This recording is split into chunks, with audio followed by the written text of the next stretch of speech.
সবারুরা মারি মা গৌররত্নথ হনুমুখী চতুর্ভুজা মুন্ডমা ভরা ভয়ঙ্করাং শিবং মুন্ডমালা ধরা দেবী ডোড়ো জীবাদিগম্বরাম এবং সত্যেতকারী শ্মশানবাসিনাং জগজ্জননী মা দক্ষিণকারী আদিদিনের ইষ্ট দেবতা শনিশ্বর দেবতা লক্ষ্মীনারায়ণ জগন্নাথ বলভদ্র সুভদ্রা সুদর্শনী চতুর্ধামূর্তি ଦେବତା ଇଷ୍ଟଦେବୀ ମା ଜଗଜ୍ଜନନୀ ଖଣ୍ଡୁଆଳି ଯେଉଁମାନେ ଆଜିର ଏ ଆଷ୍ଟ୍ର ସମ୍ବାଦର ଦୈନିକ ରାଶିଫଳ କାର୍ଯ୍ୟକ୍ରମଟି ଦେଖୁଛନ୍ତି ଶୁଣୁଛନ୍ତି ସେମାନଙ୍କର ପାଇଁ ଆଜିର ଦିନଟି ସୁଖ ସମୃଦ୍ଧି ମାନସିକ ପାରିବାରିକ ଶାନ୍ତି ଉତ୍ତମ ସ୍ୱାସ୍ଥ୍ୟ ଓ ସମ୍ପଦର ଦିନ ହେଉ ଏହା ହିଁ ଜଗନ୍ନାଥଙ୍କ ପାଖରେ କାମନା କରି ଆରମ୍ଭ କରୁଛୁ ଆଜିର ଆମର ଦୈନିକ ରାଶିଫଳ କାର୍ଯ୍ୟକ୍ରମ। ଜୟ ଜଗନ୍ନାଥ। ଆଜି ଫେବୃଆରୀ ମାସ 7 ତାରିଖ 2026 ମସିହା ମକର 25 ଦିନ ଫାଲ୍ଗୁନ ମାସ କୃଷ୍ଣପକ୍ଷ ଷଷ୍ଠୀ ଶନିବାର ଷଷ୍ଠୀ ତିଥି ରାତ୍ରି 2:55 ପର୍ଯ୍ୟନ୍ତ ରହିବ ଏବଂ ଏହାପରେ ସପ୍ତମୀ ତିଥି ଭୋଗ ହେବ। ଆଜିର ରାଶି ନକ୍ଷତ୍ର ଚିତ୍ରା କନ୍ୟା। ଚିତ୍ରା ନକ୍ଷତ୍ର ରାତ୍ରି 2:28 ପର୍ଯ୍ୟନ୍ତ ରହିବ ଏବଂ ଚନ୍ଦ୍ର କନ୍ୟା ରାଶିରେ ଅପରାହ୍ନ 1:22 ପର୍ଯ୍ୟନ୍ତ ରହିବେ। ଏହାପରେ ତୁଳା ରାଶିକୁ ଗମନ କରିବେ। ଷଷ୍ଠୀ ତିଥି ଯୋଗୁଁ ପିତା ଦ୍ରବ୍ୟ ଖାଇବା ମନା, ଖାଇଲେ ପଶୁ ଯୋନିରେ ଜନ୍ମ। ଏ ଥିଲା ଆଜିର ପଞ୍ଜିକା। ବର୍ତ୍ତମାନ ଜାଣିନେବା କ'ଣ କେମିତି କଟିବ 12ଟି ରାଶିର ବ୍ୟକ୍ତିମାନଙ୍କର ଆଜିର ଦିନ। ପ୍ରଥମ ରାଶି ମେଷ ରାଶି। ଅପରାହ୍ନ 1:22 ପର୍ଯ୍ୟନ୍ତ ଷଷ୍ଠ ଚନ୍ଦ୍ର ଓ ପରେ ସପ୍ତମ ଚନ୍ଦ୍ର ଯୋଗୁଁ ଯଶ ସମ୍ମାନ ସାମାଜିକ ପ୍ରତିଷ୍ଠା ଜନସମ୍ପର୍କ ବୃଦ୍ଧି ପାଇବ ଏବଂ ମାନସିକ ପାରିବାରିକ ଶାନ୍ତି ଦାମ୍ପତ୍ୟ ଜୀବନରେ ମଧୁରତା ଆସିବ। ରୋଗ ଋଣ ଦୁଃଖ ଶୋକ କ୍ଲେଶ ମାନସିକ ଅବସାଦରୁ ସାମୟିକ ମୁକ୍ତି ମିଳିବ ଏବଂ ଶତ୍ରୁମାନେ ମିତ୍ରତାର ହାତ ବଢ଼ାଇବେ। ଆମୋଦ ପ୍ରମୋଦ ମୌଜ ମଜଲିସରେ ଅଧିକ ଆଗ୍ରହ ରହିବ ଏବଂ ପରିବାରରେ ସ୍ୱର୍ଗୀୟ ସୁଖ ଅନୁଭୂତ ହେବ। ମୂଲ୍ୟବାନ ଧାତୁ ଭୂମି ଯାନବାହନ କ୍ରୟ କରିବେ ଏବଂ ଉନ୍ନତିମୂଳକ କର୍ମରେ ଧନର ବିନିଯୋଗ କରିବେ। ପରିଚିତ ମହିଳାଙ୍କ ଠାରୁ ସାହାଯ୍ୟ ସହଯୋଗ ଧନ ମିଳିବ ଏବଂ ସମସ୍ତଙ୍କର ଶ୍ରଦ୍ଧାର ପାତ୍ର ହେବେ। ପରୋପକାର ସମାଜ ସେବା ଧାର୍ମିକ କର୍ମରେ ଅଧିକ ଆଗ୍ରହ ରହିବ ଏବଂ ମହତ ବ୍ୟକ୍ତିଙ୍କ ସାନ୍ନିଧ୍ୟ ଲାଭ କରିବେ। ବାଣିଜ୍ୟ ବ୍ୟବସାୟ ଓ ପରିବହନରେ ଆୟ ଅତି ଉତ୍ତମ ହେବ। କର୍ମରେ ଆଶାଠାରୁ ଅଧିକ ସଫଳତା ଉଚ୍ଚ ସମ୍ମାନ ଉଚ୍ଚ ପଦବୀ ପ୍ରାପ୍ତ ହେବ। ଯେଉଁମାନଙ୍କର ଦ୍ୱିଜା ମେଷ ସେମାନେ ଉପକୃତ ହେବେ। ଶୁଭ ରଙ୍ଗ ଗେରୁଆ ସଂଖ୍ୟା 11 ଆରାଧନା ପ୍ରଭୁ ହନୁମାନ। ବୃଷ ରାଶି। ଅପରାହ୍ନ 1:22 ପର୍ଯ୍ୟନ୍ତ ଘାଟ ଚନ୍ଦ୍ର ଯୋଗୁଁ ଓ ଘାଟ ବାର ଯୋଗୁଁ ମାନ ସମ୍ମାନ ହାନି ମାନସିକ ଦୁଶ୍ଚିନ୍ତା ପରିବାରରେ ମନୋମାଳିନ୍ୟ ସ୍ୱଜନରେ ବିବାଦ ପଡ଼ୋଶୀଙ୍କ ସହ ତିକ୍ତତା ଏବଂ ଇତରଙ୍କ ଠାରୁ ଅପମାନ ପାଇବେ। ସନ୍ତାନମାନେ ବିଶୃଙ୍ଖଳିତ ହେବେ ଏବଂ ପିତାମାତାଙ୍କ ସ୍ୱାସ୍ଥ୍ୟଗତ ସମସ୍ୟା ଦେଖାଦେବ। ପାରିବାରିକ ବିବାଦ ଉଗ୍ର ରୂପ ଧାରଣ କରିବ ଏବଂ ପୈତୃକ ସମ୍ପତ୍ତିକୁ ନେଇ ବିବାଦ ଦେଖାଦେବ। ବାଣିଜ୍ୟ ବ୍ୟବସାୟରେ କ୍ଷତି ପହଞ୍ଚିବ। କର୍ମରେ ବିଫଳତା ଓ ମାନ ସମ୍ମାନ ହାନି ଘଟିବ। ଅପରାହ୍ନ 1:22 ପରେ ଷଷ୍ଠ ଚନ୍ଦ୍ର ଯୋଗୁଁ ସ୍ଥିତିରେ ପରିବର୍ତ୍ତନ ଆସିବ ଏବଂ ସମସ୍ତ କର୍ମରେ ବ୍ୟବସାୟରେ କିଛିଟା ଶୁଭ ଫଳ ମିଳିବ। ମନ ପ୍ରସନ୍ନ ରହିବ ଏବଂ ପୂର୍ବରୁ ହୋଇଥିବା କ୍ଷତିର ଭରଣା କରିବାରେ କିଛି ମାତ୍ରାରେ ସମର୍ଥ ହେବେ।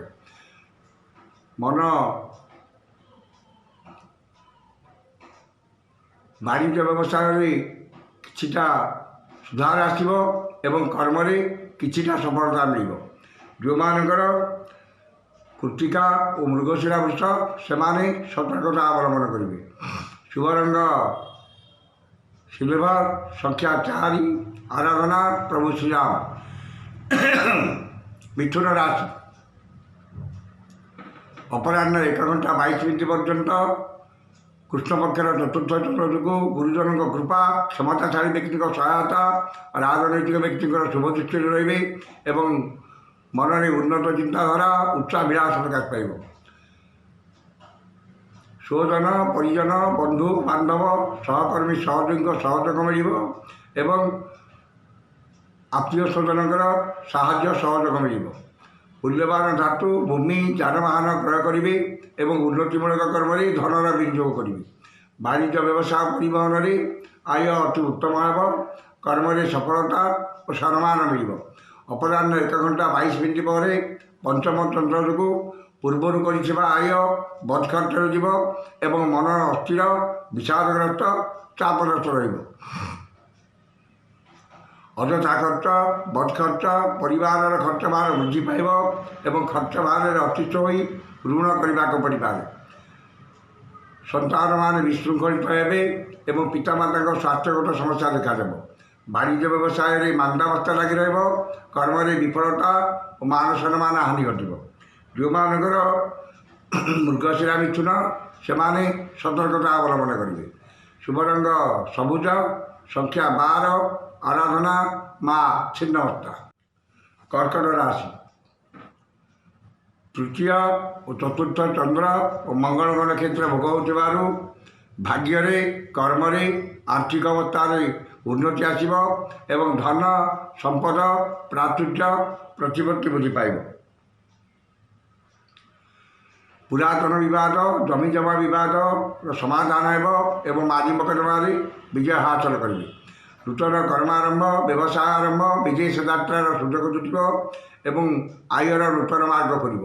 ମନରେ ଉତ୍ସାହ ଉଦ୍ଦୀପନା, ପରିବାରରେ ସୁଖ ଶାନ୍ତି, ସ୍ୱଜନରେ ସୁସମ୍ପର୍କ ଏବଂ ଭାଇ ଭଉଣୀଙ୍କ ପ୍ରତି ସ୍ନେହ ଶ୍ରଦ୍ଧା ଓ ଆନ୍ତରିକତା ଅଧିକ ରହିବ।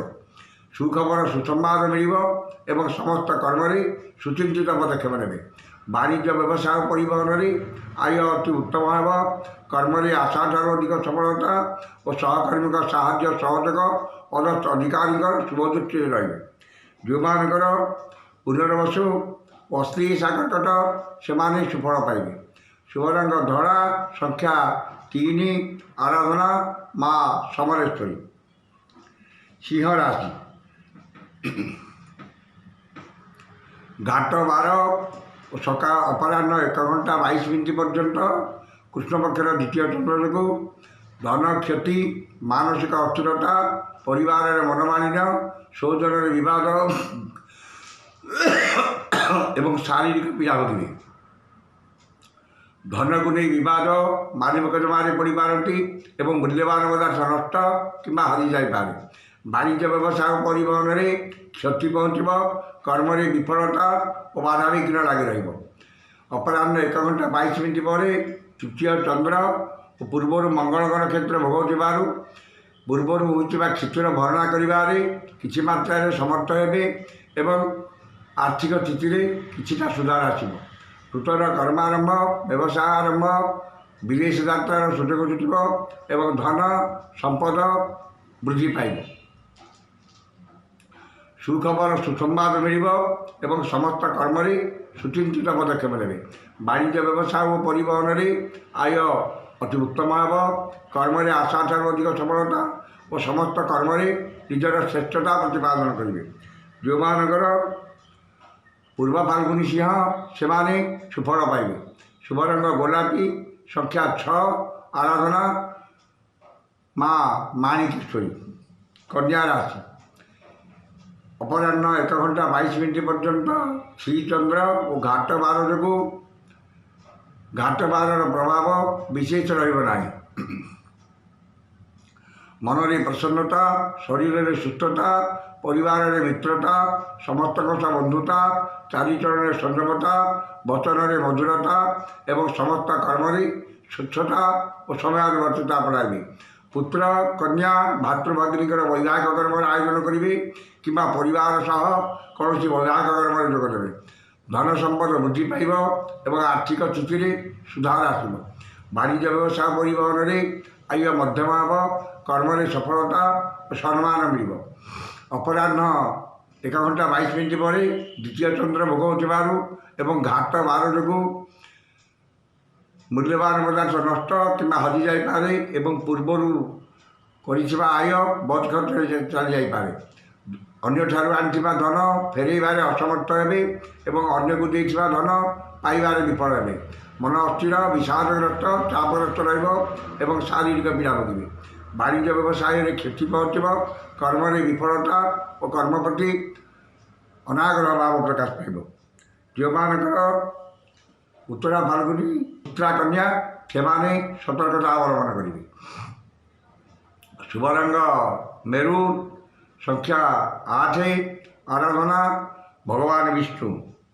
ତୁଳା ରାଶି, ଦ୍ୱାଦଶ ଚନ୍ଦ୍ର ଶ୍ରୀଚନ୍ଦ୍ର ଶନିବାର ଯୋଗୁଁ ଧନ, ମାନ, ସମ୍ମାନ, ସ୍ୱଜନରେ ସୁସମ୍ପର୍କ, ପରିବାରରେ ସୁଖ ଶାନ୍ତି, ଲକ୍ଷ୍ମୀଙ୍କର କୃପା ଏବଂ ସୁଖାଦ୍ୟ ସୁବଚନ ପ୍ରାପ୍ତି ହେବ। ଖର୍ଚ୍ଚ ପ୍ରତି ଅନାଗ୍ରହ, ସଞ୍ଚୟ ପ୍ରତି ମନରେ ଆଗ୍ରହ ପ୍ରକାଶ ପାଇବ ଏବଂ ଆୟର କିଛି ଅଂଶ ସଞ୍ଚୟରେ ବିନିଯୋଗ କରିବେ। ଠିକ୍ ସମୟରେ ଠିକ୍ ନିଷ୍ପତ୍ତି ନେବାରେ ସମର୍ଥ ହେବେ ଏବଂ ସମସ୍ତ କର୍ମରେ ସୁଚିନ୍ତିତ ପଦକ୍ଷେପ ନେବେ। ସୁଖବର ସୁସମ୍ବାଦ ମିଳିବ ଏବଂ ସୁଖାଦ୍ୟ ସୁବଚନ ପ୍ରାପ୍ତି ହେବ। ଆମୋଦ ପ୍ରମୋଦ ମୌଜ ମଜଲିସରେ ଅଧିକ ଆଗ୍ରହ ରହିବ ଏବଂ ପରିବାରରେ ସ୍ୱର୍ଗୀୟ ସୁଖ ଅନୁଭୂତ ହେବ। ସ୍ୱଜନ ପରିଜନ, ବନ୍ଧୁ ବାନ୍ଧବ, ସହକର୍ମୀ ସହଯୋଗୀଙ୍କ ସହଯୋଗ ମିଳିବ ଏବଂ ସମସ୍ତଙ୍କର ଶ୍ରଦ୍ଧାର ପାତ୍ର ହେବେ। ବାଣିଜ୍ୟ ବ୍ୟବସାୟ ଓ ପରିବହନରେ ଆୟ ଅତି ଉତ୍ତମ ହେବ। କର୍ମରେ ଆଶାଠାରୁ ଅଧିକ ସଫଳତା, ଉଚ୍ଚ ସମ୍ମାନ, ଉଚ୍ଚ ପଦବୀ ଓ ପ୍ରମୋସନ ମିଳିପାରେ। ଯେଉଁମାନଙ୍କର ସ୍ୱାତି ଓ ବିଶାଖା ତୁଳା, ସେମାନେ ଉପକୃତ ହେବେ। ଶୁଭ ରଙ୍ଗ ନୀଳ, ସଂଖ୍ୟା 12, ଆରାଧନା ପ୍ରଭୁ ଶ୍ରୀରାମ। ବିଚ୍ଛା ରାଶି, ଏକାଦଶ ଚନ୍ଦ୍ର ଓ ଦ୍ୱାଦଶ ଚନ୍ଦ୍ର ଉଭୟ ଭୋଗ ହେଉଥିବାରୁ ଆୟ ଅପେକ୍ଷା ବ୍ୟୟ ବହୁତ କମ୍ ରହିବ ଏବଂ ଅଯଥା ଖର୍ଚ୍ଚ, ବଦ ଖର୍ଚ୍ଚ ଓ ପରିବାରର ଖର୍ଚ୍ଚ ଭାର କମ୍ ରହିବ। ଆୟର କିଛି ଅଂଶ ସଞ୍ଚୟରେ ବିନିଯୋଗ କରିବେ ଏବଂ ଆର୍ଥିକ ସ୍ଥିତିରେ ଉନ୍ନତି ଆଣିବା ପାଇଁ ନୂତନ ଯୋଜନା କରିବେ। ଠିକ୍ ସମୟରେ ଠିକ୍ ନିଷ୍ପତ୍ତି ନେବାରେ ସମର୍ଥ ହେବେ ଏବଂ ସମସ୍ତ କର୍ମରେ ସୁଚିନ୍ତିତ ପଦକ୍ଷେପ ନେବେ। ମୂଲ୍ୟବାନ ଧାତୁ, ଭୂମି, ଯାନବାହନ କ୍ରୟ କରିବେ ଏବଂ ଉନ୍ନତିମୂଳକ କର୍ମରେ ଧନ ଓ ଧ୍ୟାନ ଉଭୟ ବିନିଯୋଗ କରିବେ। ସମସ୍ତ ଗୁରୁତ୍ୱପୂର୍ଣ୍ଣ ନିଷ୍ପତ୍ତି ନେବାରେ ସମର୍ଥ ହେବେ ଏବଂ ନୂତନ କର୍ମାରମ୍ଭ, ବ୍ୟବସାୟ ଆରମ୍ଭ, ବିଦେଶ ଯାତ୍ରାର ସୁଯୋଗ ମିଳିବ। ବାଣିଜ୍ୟ ବ୍ୟବସାୟ ଓ ପରିବହନରେ ଆୟ ଅତି ଉତ୍ତମ ହେବ। କର୍ମରେ ଆଶାଠାରୁ ଅଧିକ ସଫଳତା ଓ ସମସ୍ତ କର୍ମ ଆଜି ଆପଣଙ୍କ ପାଇଁ ସହଜ ହେବ। ଯେଉଁମାନଙ୍କର ବିଶାଖା ଓ ଜ୍ୟେଷ୍ଠା ବିଚ୍ଛା, ସେମାନେ ସୁଫଳ ପାଇବେ। ଶୁଭ ରଙ୍ଗ ହଳଦିଆ, ସଂଖ୍ୟା 3, ଆରାଧନା ପ୍ରଭୁ ହନୁମାନ। ଧନୁ ରାଶି, ଦଶମ, ଏକାଦଶ ଚନ୍ଦ୍ର ଓ ମଙ୍ଗଳଙ୍କର କ୍ଷେତ୍ରରେ ଭୋଗ ହେଉଥିବାରୁ ଭାଗ୍ୟରେ, କର୍ମରେ, ଆର୍ଥିକ ଅବସ୍ଥାରେ ଉନ୍ନତି ଆସିବ ଏବଂ ଅସମ୍ଭବକୁ ସମ୍ଭବ କରିବାରେ ସମର୍ଥ ହେବେ। ସମସ୍ତ ଆଶା, ଆକାଂକ୍ଷା, ଅଭିଳାଷ ପୂର୍ଣ୍ଣ ହେବ ଏବଂ ସମସ୍ତ ଇଚ୍ଛିତ ପଦାର୍ଥ ହାତ ପାହାନ୍ତାରେ ଉପଲବ୍ଧ ହେବ। ଧନ ସମ୍ପଦ ବୃଦ୍ଧି ପାଇବ ଏବଂ ଆୟର ନୂତନ ମାର୍ଗ କରିବ। ମୂଲ୍ୟବାନ ଧାତୁ, ଭୂମି, ଯାନବାହନ କ୍ରୟ କରିବେ ଏବଂ ଉନ୍ନତିମୂଳକ କର୍ମରେ ଧନର ବିନିଯୋଗ କରିବେ। ଆକସ୍ମିକ ଧନ ଲାଭ, କୌଣସି ବିଶେଷ ସୂତ୍ରରେ ଧନ ପ୍ରାପ୍ତି ଏବଂ ଅନ୍ୟକୁ ଦେଇଥିବା ଧନ, ହୃତ ଧନ ଫେରି ପାଇବେ। ବାଣିଜ୍ୟ ବ୍ୟବସାୟ ଓ ପରିବହନରେ ଆୟ ଅତି ଉତ୍ତମ ହେବ ଏବଂ ନୂତନ ବ୍ୟବସାୟ ପାଇଁ ଚୁକ୍ତିବଦ୍ଧ ହେବେ। କର୍ମରେ ଆଶାଠାରୁ ଅଧିକ ସଫଳତା ଓ କର୍ମସ୍ଥାନର ସମସ୍ତ ସୁବିଧା ସୁଯୋଗ ହାସଲ କରିବେ। ଯେଉଁମାନଙ୍କର ପୂର୍ବସାର ଧନୁ, ସେମାନେ ଉପକୃତ ହେବେ। ଶୁଭ ରଙ୍ଗ ଗୋଲାପୀ, ସଂଖ୍ୟା 5, ଆରାଧନା ପ୍ରଭୁ ଶ୍ରୀ ଜଗନ୍ନାଥ। ମକର ରାଶି, ଅପରାହ୍ନ 1:22 ପର୍ଯ୍ୟନ୍ତ ନବମ ଚନ୍ଦ୍ର ଯୋଗୁଁ ସେହି ସମୟ ପର୍ଯ୍ୟନ୍ତ ମନ ଅସ୍ଥିର, ବିଷାଦଗ୍ରସ୍ତ, ଚାପଗ୍ରସ୍ତ ରହିବ ଏବଂ ଅପମାନ, ଅପଯଶ, ଅପନିନ୍ଦା ମିଳିବ। ମାନ ସମ୍ମାନ ହାନି, ମାନସିକ ଦୁଶ୍ଚିନ୍ତା, ପରିବାରର ମନମାଳିନ୍ୟ, ସ୍ୱଜନରେ ବିବାଦ ଓ ନିଜର ପ୍ରିୟ ବନ୍ଧୁଙ୍କ ଠାରୁ ଅପମାନ ମିଳିପାରେ। ଗୁରୁଜନଙ୍କ ସହ ବିବାଦ, କ୍ଷମତାଶାଳୀ ବ୍ୟକ୍ତିଙ୍କ ସହ ଶତ୍ରୁତା ଏବଂ ରାଜନୈତିକ ବ୍ୟକ୍ତିଙ୍କ ଆକ୍ରୋଶର ଶିକାର ହେବେ। ବାଣିଜ୍ୟ ବ୍ୟବସାୟ ଓ ପରିବହନରେ ମାନ୍ଦାବସ୍ଥା ଲାଗି ରହିବ। କର୍ମରେ ବିଫଳତା ଓ ପଦସ୍ଥ ଅଧିକାରୀଙ୍କ ରୋଷର ଶିକାର ହେବେ। ଅପରାହ୍ନ 1:22 ପରେ ଦଶମ ଚନ୍ଦ୍ର ଯୋଗୁଁ ସ୍ଥିତିରେ ପରିବର୍ତ୍ତନ ଆସିବ ଏବଂ ହୃତ ଗୌରବ ହୃତ ସମ୍ମାନ ପୁନଶ୍ଚ ପ୍ରତ୍ୟାବର୍ତ୍ତନ କରିବ। ମନରେ ପ୍ରସନ୍ନତା, ଚାଲିଚଳନରେ ସଂଯମତା, ବଚନରେ ମଧୁରତା ଏବଂ ସମସ୍ତ କର୍ମରେ ସ୍ୱଚ୍ଛତା ଓ ସମୟାନୁବର୍ତ୍ତିତା ଅପଣାଇବେ। ଭାଗ୍ୟ ଅପେକ୍ଷା କର୍ମରେ ଅଧିକ ବିଶ୍ୱାସ ଓ ଗୁରୁତ୍ୱ ରହିବ ଏବଂ ବ୍ୟବସାୟ ଅପେକ୍ଷା କର୍ମରେ ଅଧିକ ସଫଳତା ମିଳିବ। ବାଣିଜ୍ୟ ବ୍ୟବସାୟ ପରିବହନରେ ଆୟ ଅତି ଉତ୍ତମ ହେବ। କର୍ମରେ ଆଶାଠାରୁ ଅଧିକ ସଫଳତା ଓ ସମସ୍ତ କର୍ମରେ ଆପଣଙ୍କର କର୍ମକୁଶଳତା, କର୍ମତତ୍ପରତା ଓ କାର୍ଯ୍ୟଦକ୍ଷତା ପ୍ରକାଶ ପାଇବ। ଯେଉଁମାନଙ୍କର ଶ୍ରବଣ ମକର ସେମାନେ ସୁଫଳ ପାଇବେ। ଶୁଭ ରଙ୍ଗ ଇନ୍ଦ୍ରନୀଳ, ସଂଖ୍ୟା 11, ଆରାଧନା ମା ବିମଳା। କୁମ୍ଭ ରାଶି। ଅଷ୍ଟମ ଓ ନବମ ଚନ୍ଦ୍ର ଶନିବାର ଓ ମଙ୍ଗଳଙ୍କ ନକ୍ଷତ୍ର ଭୋଗ ହେଉଥିବାରୁ ବାଦ ବିବାଦ, ସ୍ୱାସ୍ଥ୍ୟ, ଆର୍ଥିକ କାରବାର, ଉଚ୍ଚସ୍ଥାନ ଆରୋହଣ, ଗ୍ୟାସ୍ ଇଲେକ୍ଟ୍ରିକ୍ ସରଞ୍ଜାମ ବ୍ୟବହାର, ଯାନବାହନ ଆରୋହଣ କାଳରେ ସତର୍କତା ଅବଲମ୍ବନ କରିବେ ଏବଂ ପଦସ୍ଥ ଅଧିକାରୀ, କ୍ଷମତାଶାଳୀ ବ୍ୟକ୍ତି, ପିତା ମାତା ଓ ରାଜନୈତିକ ବ୍ୟକ୍ତିଙ୍କ ସହ କଥାବାର୍ତ୍ତା ବେଳେ ଯଥାସମ୍ଭବ ବାକ୍ ସଂଯମତା ରକ୍ଷା କରିବେ। ଧନ କ୍ଷତି, ମାନସିକ ଅସ୍ଥିରତା, ପରିବାରରେ ମନମାଳିନ୍ୟ, ସ୍ୱଜନରେ ବିବାଦ ଏବଂ ଅପମାନ, ଅପଯଶ, ଅପନିନ୍ଦା ମିଳିବ। ମୂଲ୍ୟବାନ ପଦାର୍ଥ ନଷ୍ଟ କିମ୍ବା ହଜିଯାଇପାରେ ଏବଂ ଧନକୁ ନେଇ ବିବାଦ ଓ ମାଜି ମକଦ୍ଦମାରେ ପଡ଼ିପାରନ୍ତି। ଉଚିତ କର୍ମରୁ ବିଚ୍ୟୁତ ହୋଇ ଅନୁଚିତ କର୍ମରେ ଆଗ୍ରହ ରଖିବେ ଏବଂ ବିନା କାରଣରେ ବହୁତ ବ୍ୟସ୍ତ ରହିବେ। ଅଯଥା ଖର୍ଚ୍ଚ, ବୃଥା ଭ୍ରମଣ ଲାଗି ରହିବ ଏବଂ ଖର୍ଚ୍ଚ ଭାରରେ ଅତିଷ୍ଠ ହୋଇ ଋଣଗ୍ରସ୍ତ ହୋଇପାରନ୍ତି। ବାଣିଜ୍ୟ ବ୍ୟବସାୟ ଓ ପରିବହନରେ କ୍ଷତି ପହଞ୍ଚିବ। କର୍ମରେ ବିଫଳତା ଓ ବାଧାବିଘ୍ନ ଲାଗି ରହିବ। ଯେଉଁମାନଙ୍କର ଧନିଷ୍ଠା କୁମ୍ଭ ସେମାନେ ସତର୍କତା ଅବଲମ୍ବନ କରିବେ। ଶୁଭ ରଙ୍ଗ କଳା, ସଂଖ୍ୟା 6, ଆରାଧନା ମା କାଳୀ। ଶେଷ ରାଶି ମୀନ ରାଶି। ସପ୍ତମ ଚନ୍ଦ୍ର ଶନିବାର ଓ ମଙ୍ଗଳଙ୍କ ନକ୍ଷତ୍ର ଅପରାହ୍ନ 1:22 ପର୍ଯ୍ୟନ୍ତ ସପ୍ତମ ଚନ୍ଦ୍ର ଭୋଗ ହେଉଥିବାରୁ ସେ ସମୟ ପର୍ଯ୍ୟନ୍ତ ମାନସିକ ପାରିବାରିକ ଶାନ୍ତି, ଦାମ୍ପତ୍ୟ ଜୀବନରେ ମଧୁରତା ଆସିବ ଏବଂ ପରିଚିତ ମହିଳାଙ୍କ ଠାରୁ ସାହାଯ୍ୟ, ସହଯୋଗ, ଧନ ମିଳିବ। ଧନ ସମ୍ପଦ ବୃଦ୍ଧି ପାଇବ ଏବଂ ମୂଲ୍ୟବାନ ଧାତୁ, ବସନ ଭୂଷଣ, ସୌଖିନୀ ଘରୋଇ ଉପକରଣ କ୍ରୟ କରିବେ। ବାଣିଜ୍ୟ ବ୍ୟବସାୟରେ ଆୟ ଉତ୍ତମ ହେବ। କର୍ମରେ ସଫଳତା ଓ ସମ୍ମାନ ମିଳିବ। ଅପରାହ୍ନ 1:22 ପରେ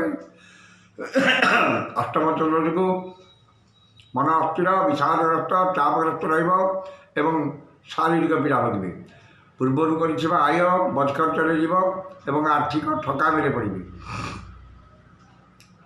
ବାଣିଜ୍ୟ ବ୍ୟବସାୟ ପରିବହନରେ କ୍ଷତି ପହଞ୍ଚିବ। କର୍ମରେ ବିଫଳତା ଓ ସମସ୍ତ କର୍ମ କଣ୍ଟକ ସଦୃଶ ମନେ ହେବ।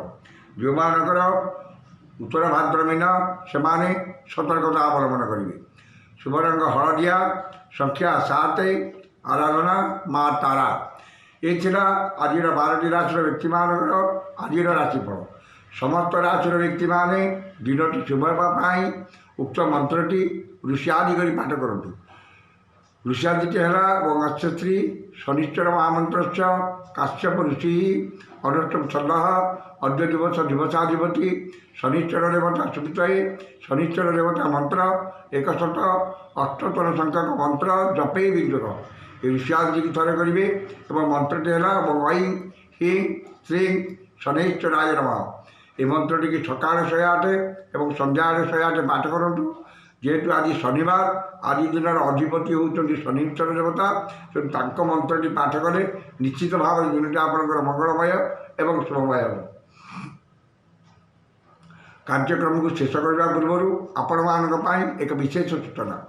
ଆମର এই ଆଷ୍ଟ୍ର ସମ୍ବାଦ ଚ୍ୟାନେଲରେ ଆମେ ପୂର୍ବରୁ 2026 ବାର୍ଷିକ ବର୍ଷଟି ଆପଣମାନଙ୍କ ପାଇଁ କେମିତି କଟିବ, କେମିତି ରହିବ ଆପଣଙ୍କର ସ୍ୱାସ୍ଥ୍ୟ, କ'ଣ ରହିବ ଆପଣଙ୍କର ଆର୍ଥିକ ସମସ୍ୟା, ପୁତ୍ରକନ୍ୟାଙ୍କର ବିବାହ କର୍ମରେ ବିଘ୍ନ, ପୁତ୍ରକନ୍ୟାଙ୍କ ବିବାହରେ ବିଚ୍ଛେଦ, ସନ୍ତାନମାନଙ୍କର କର୍ମରେ ବାଧାବିଘ୍ନ ବା କର୍ମ ପାଇବାରେ ବିଳମ୍ବ, ଏସବୁ ନେଇ ଆମେ ବହୁ ପୂର୍ବରୁ ଆଲୋଚନା କରିଛୁ। ଆପଣମାନେ ଆମ ସହିତ ଯୋଡ଼ି ହୋଇ ରୁହନ୍ତୁ। ପୂର୍ବକୁ ଆମେ ଯେଉଁ ସବୁ ନୂଆ ଭିଡ଼ିଓ ସବୁ ଅପଲୋଡ଼ କରିବୁ, ଯେଉଁଟାକି ଆପଣଙ୍କ ପାଖକୁ ପ୍ରଥମେ ଯାଇ ପହଞ୍ଚିବ। ଆଗକୁ ଆମ ସହ ଯୋଡ଼ି ହୋଇ ରୁହନ୍ତୁ, ଆମକୁ ଉତ୍ସାହିତ କରନ୍ତୁ, ଆମ ଚ୍ୟାନେଲକୁ ସବସ୍କ୍ରାଇବ୍ କରନ୍ତୁ, ସେୟାର କରନ୍ତୁ ଏବଂ ଆପଣଙ୍କର ସୁଚିନ୍ତିତ ମତାମତ ଦିଅନ୍ତୁ।